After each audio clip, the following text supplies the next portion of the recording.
Well, we're finally here at the most hated, controversial, despised movie in the Friday the 13th franchise. The movie that sent most Friday fans into a hate-filled tirade, and I'm not one of them. What? Actually like this one? So let's talk about it.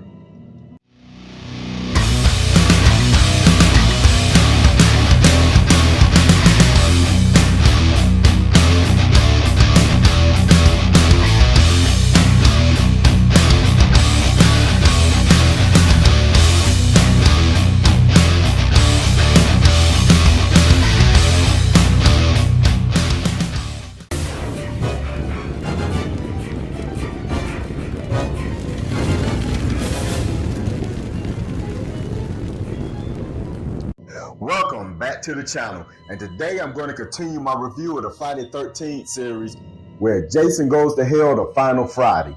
Now, after Jason Takes Manhattan bombed at the box office, Paramount Pictures was completely done with the franchise, and they sold the rights to Jason back to Sean S. Cunningham, who in turn partnered with New Line Cinema. Now that Jason Voorhees was officially in the house that Freddy built, the anticipation for a Freddy vs. Jason movie was at an all-time high. Welcome to my world, bitch. But while that movie idea has been around since 1986-87, it will remain in developmental hell for a few more years. So in the meantime, New Line Cinema and Sean S. Cunningham handed the keys over to the franchise to Adam Marcus, a first-time director, and he came up with the idea of Jason Goes to Hell. Released in 1993, this movie not only has the distinction of being the first movie under New Line Cinema, it's also the only Friday movie that we got in the 90s.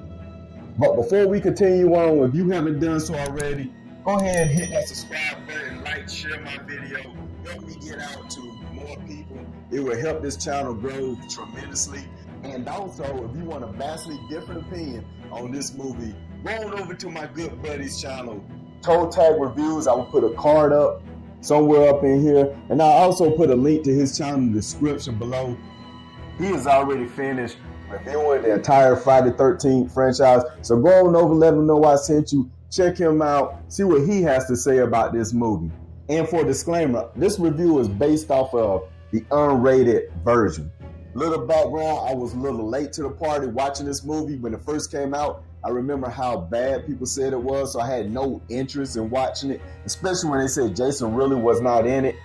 So I watched this movie for the very first time after I got from Camp Crystal Lake, the Manhattan DVD set, which came out a few years ago. And to my surprise, this movie was not included because I was unaware of the different studios' involvement within the Friday the 13th franchise. So I wanted to complete my set, so I went on and got the DVD. It also had the unrated cut. And like most people, when I first watched it, I couldn't stand it. I tossed it to the side, and I picked it up a few years later, and something just clicked with me. I don't know if I was just in a different mood or I just was not looking at this as a Friday the 13th film, but I actually started to like it. So this movie is strictly based off of the unrated cut because, to be honest with you, I've never even seen the theatrical version. So with that out the way, let's get on with the show. And here we go. Like I said before, this movie isn't all bad, but don't get me wrong, while it's not a gem, there are some things that I do like about this movie, get quite a bit of enjoyment out of. So moving right along with the first positive, this movie is different. Now I'm going to be honest with you, when you're marathoning these movies back to back, it does get old, of course, the same formula over and over and over. So this movie does inject a little life into the franchise. Granted, it's something that most people do not like, but it is different. It is a different tone, and it is something that stands out, and I appreciate it for being different. Moving on to my second positive, and I can't say this about every Friday the 13th movie, but I do enjoy the cast. Mainly John LeMay, the lead character. He also has the distinction of being the only person to be in the Friday the 13th TV series along with the movie, but at first glance, he just seems like this nerdy character, but throughout the movie, you show that he's really a badass, especially when it comes to protecting his family. So he brought a lot to the movie. He was someone that I really enjoyed. Granted, the movie is hokey, but it's that good 80s hokey, even though this was made in the 90s, it do harking back to the old 80s movies. And speaking of characters, I would be remiss if I did not mention Steve Williams as Creighton Duke. Now, other than Tommy Jarvis, this may be the most entertaining, badass character within the franchise. I wish we would have got more with this character, especially leading up to this movie. But if you want to know more about him, there is a comic book out that explains his background and why he's so hell-bent on killing Jason. But with that out the way, he's just entertaining as hell. He's a little off the hinges.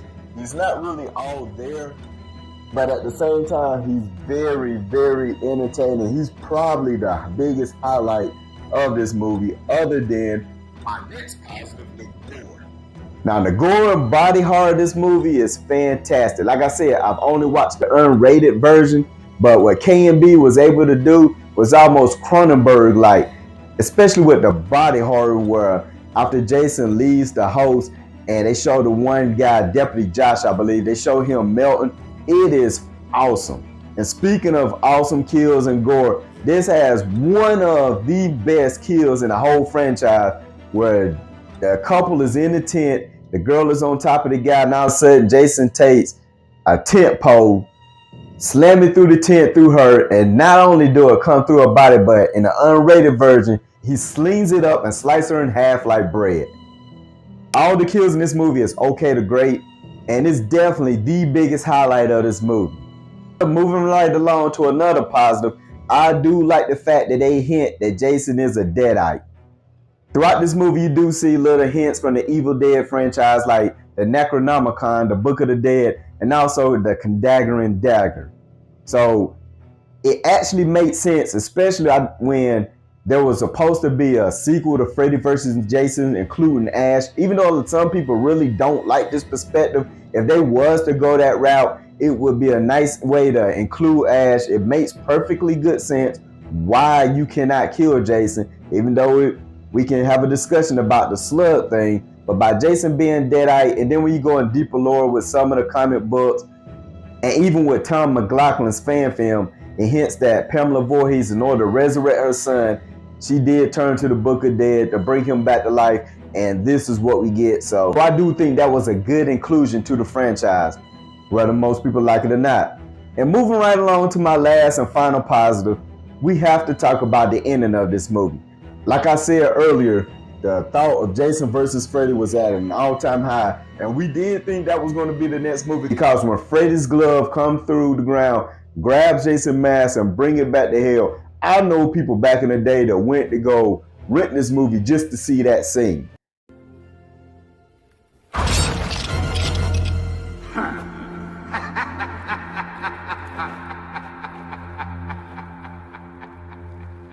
So that was a nice way to introduce Freddy, even though we did not get that version of the movie.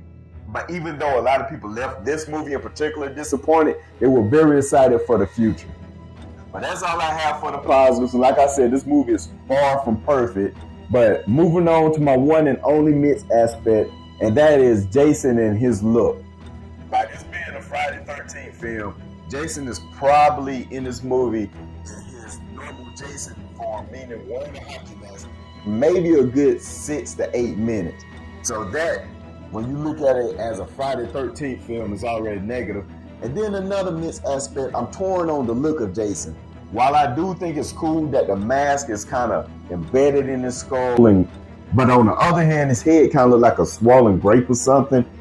And I really don't like the clothes that he has on in this movie. So the look of Jason, the overall presentation of Jason, I'm going to put that in the midst, because while I do like some of it, a lot of it is pretty bad. But now here we are at the negatives. The thing that most people harp on this movie about the most, like I hinted in my mixed aspect, Jason is not in this movie. That is blasphemous. That is blasphemous. Which isn't necessarily a bad thing. Now, the reason why I can get enjoyment out of this movie, because I do not look at this movie as a Friday the 13th film. This is basically a ripoff of a movie that came out a few years prior to this called The Hit. But with that in mind, the fact that Jason is not really in this movie, I have to put that in the negatives. And also, another negative of this movie is the production value. while they did spend a lot of money on the gore, it seemed like they kind of skipped out on the budget on everything else, because there are a lot of simple mistakes in this movie, and this movie comes off as cheap once you move past the gore. Especially at the beginning when they kill Jason, the fact that the FBI guy is screaming into the film, talking about open fire, it comes off as a little cheesy. To the fact that there's a scene where Jason is Officer Josh, and when he first sees himself in the mirror, if you look carefully, Jason is already standing there, obviously behind a two-way glass where Kane Hodder is standing there. He's already looking forward with Deputy Josh head down, and all of a sudden his head pop up and he sees himself staring in the mirror. It's little mistakes like that that really hinders this movie as far as the production. Now, moving right along to my last and final negative. While I do respect the fact that this movie tries to do something new, it does this thing that I can't stand in franchises where we're now in the 9th film and they want to introduce new lore.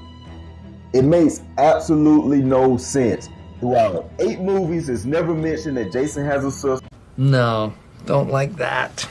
But not only do he have a sister, but she has a daughter who has a daughter. So it also brings in this whole thing about only Voorhees can be killed by Voorhees.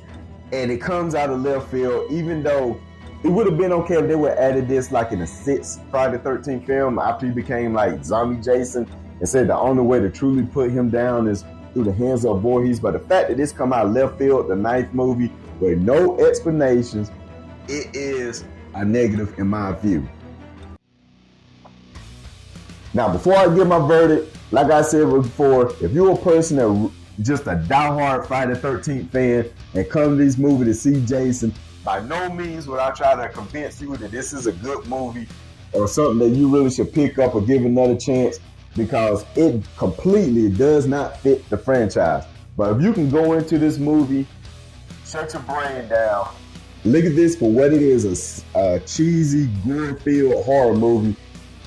Take the fact that Jason's not going to be in it. Look at this, like I said, this isn't the fight for the end. Just look at this as a normal horror movie where you can throw any character in. There is some entertainment value. And for those people, I'm going to say this movie is a streaming. So, what do you guys think? Are you in a small minority with me and think this movie does have entertainment value where it's so bad that it's good? Or are you one of the few people that actually think this is a great Friday the 13th movie and one of your favorite? Or do you finally count with most people where this is at the bottom? Remember, these are just my opinions, so let me know your opinions.